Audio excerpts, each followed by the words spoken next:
At 9 p.m. on day 2, Nike arrived by river for the finish of the kayak stage. It hardly seems it was worth the race to avoid the run. It was a piece of crap from the get-go, and then it had a big crack in it and was sinking.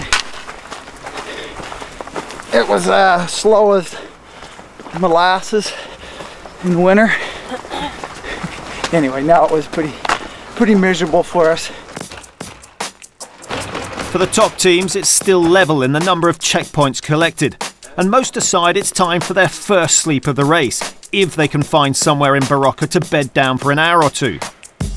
In the end, Orion managed to find some space in the Schist Villages visitor centre. Sweet dreams. It's all turned out sweetly for Helly Hensen too. Thanks to the low water levels on the river, they haven't lost any time to the leaders by running here and are still on course, collecting all the checkpoints so far. Yeah, it was alright actually. We managed to do a river crossing with a bunch of Spaniards and no, it was fine, quite uppy-downy, but I think we've started to sort of get into things now and make it work. What most mortals would call a catnap can power these teams for a day or two, but finding somewhere to bed down can lead adventure racers to some peculiar places. Deciding where and when to take those precious few hours kip is crucial. Helly Hensen decide not to sleep just yet. It's all tactics, and they're now ahead of Orion on the ground, but the Kiwis are well ahead on the sleep taken. It was good.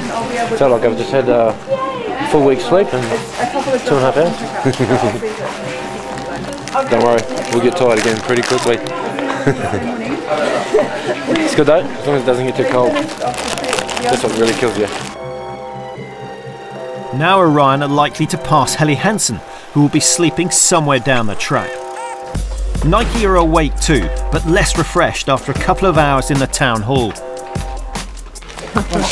Snoring Europeans or something, I don't know, I shouldn't say that, but there was a bunch of snorers in there. It was horrible. Day 3 dawns, and after 370 kilometres, 48 hours and just a couple of hours sleep at the most, what no one wants now is 20 kilometres of inline skating. I'm very tired. Okay. I need sleep.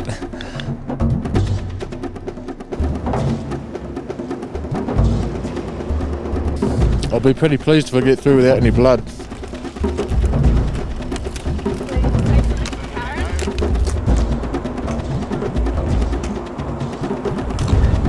The leading British team, Helly Hensen, are almost up with the leaders, but crucially they've had less sleep so far.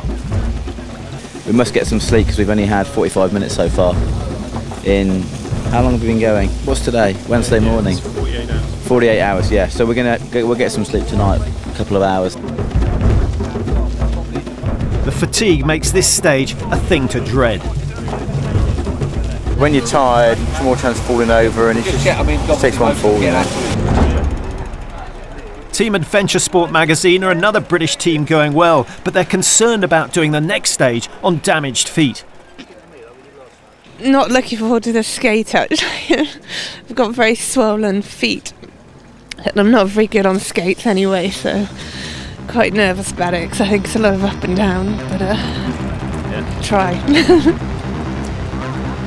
She'll get there though, keeping life and limb together, as well as her sense of humour. You're going to be alright in this section. Oh God, probably not. And it's off, chasing Helly Hensen down the road. There's a nice rest on your feet. Oh, you must be joking.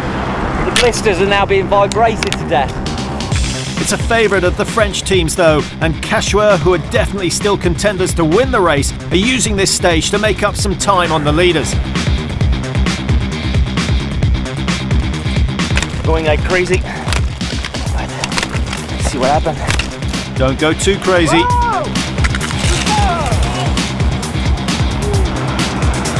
Understandably, it's all too much for some others who put preservation of well-being above preservation of race position. How was the inline skating? Oh, it was actually quite fun. I didn't come to any spills, so that was a bonus. Orion take to the water for the next stage head-to-head with Nike. Fatigue is starting to set in. Nike look ragged, losing some equipment in the water. Orion return it as it floats away, but the delivery service isn't the friendliest we've seen. Nike still want every checkpoint on the course, and to achieve that, the route will take the leading teams 1.5 hours upstream on the River Tagus to reach checkpoint 28. After this, they'll paddle downstream again, past where the stage started and on to the transition point at Rodeo. The cut-off time at Rodeo means teams must clear the transition there by 9 p.m. Even for the leading teams, who are the fastest kayakers in the sport, this will be tight. Helly Hensen start the stage 90 minutes behind and will struggle to complete the whole route and reach Rodeo by 9 p.m. We're looking at missing one CP here, the first one, which is a 2+ hour paddle upstream, so we can get in earlier and we can get cracking on the next stage. And then we hope that these guys pummel themselves into the ground, miss the cut-off, and then we've got the race lead, and all we have to do is just get the checkpoints for the rest, CPs for the rest of the race, and finish early, and we'll be world champions. So that's the game plan. Tom decides they'll paddle straight to Rodeo. 4 hours of paddling, while Nike and Orion face an extra 2 hours on the water getting every checkpoint. Only time will tell whether the British team's gamble will pay off, but after 4 grueling hours on the water, quite enough in themselves, they're the first of the big teams into the transition.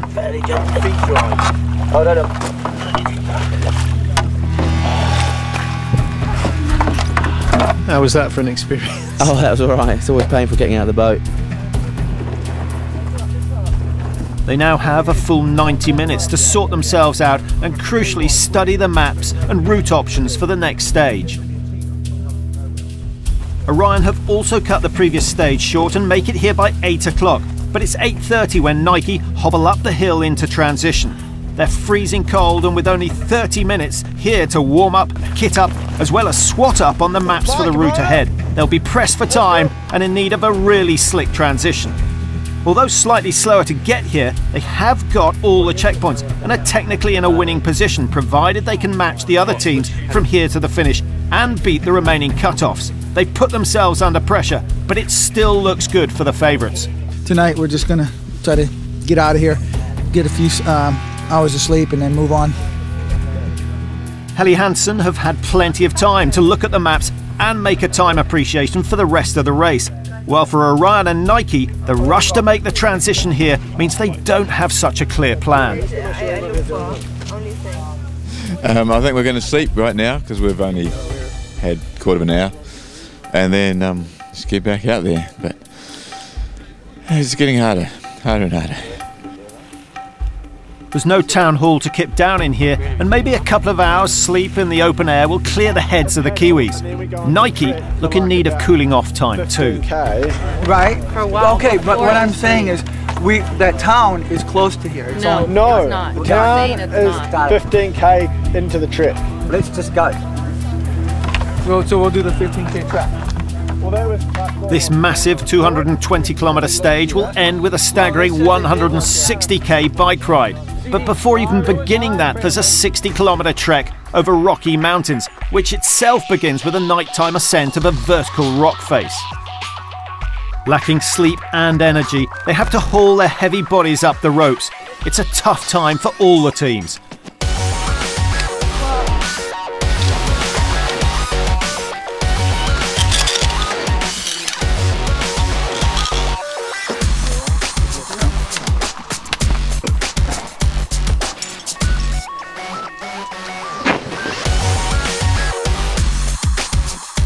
Early in the morning of the 4th day, the teams are trekking on with little idea of where their rivals are.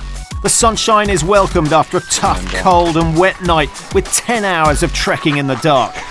Oh, it's about now, 3.5 days in, that teams start falling apart. They push a bit hard from the beginning, a little bit like us maybe. We'll see. It's a prophetic comment. But who will keep it together and take the title? We'll find out after the break.